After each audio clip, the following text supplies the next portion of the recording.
Hello and welcome to Poker News. Records aplenty are being smashed left, right and centre at this year's World Series of Poker. And we haven't even started the main event.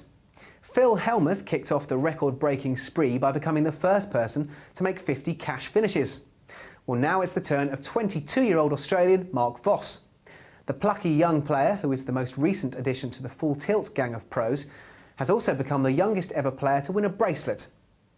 Voss picked up his bracelet in the No Limit Hold'em event when his Queen 10 made trips against Namley's Pocket Sixes, winning himself first place, the much coveted prize and a staggering $803,000. Voss's victory comes just 2 days after Full Tilt's Raf First took his first ever bracelet in the $1,500 No Limit event. Including Voss's win, Team Full Tilt now has a total of 51 bracelets between its 43 professional players. In an astonishing update on America's war on gambling, it seems that the previously safe bricks and mortar casinos are now also in the firing line of constitutional rulings. However, it seems recent events in Atlantic City are more down to bureaucracy than gaming policy.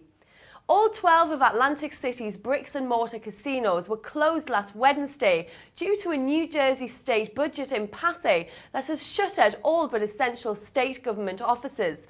The state's Casino Control Commission ordered the casinos closed because the casinos can't be operated without the commission regulating its actions. And as of last Wednesday, the commission's employees have been unable to work because a state budget isn't in place. The failed budget has played havoc with the Borgata Summer Open, a 13-event series which was scheduled to begin on the day the casinos were forced to shut. Officials at Borgata have not yet decided how the Open will be rescheduled, and it's also not yet clear what kind of compensation, if any, the casinos and employees will receive to cover lost earnings. And here's a list of this week's tournaments. For any of you out there who fancy a trip to Los Angeles, the mini-series tournament is taking place on Wednesday the 26th of July. There are events taking place at 12 p.m. and 7 p.m, which enable players to qualify for the $1,000 championship main event on Thursday the 27th.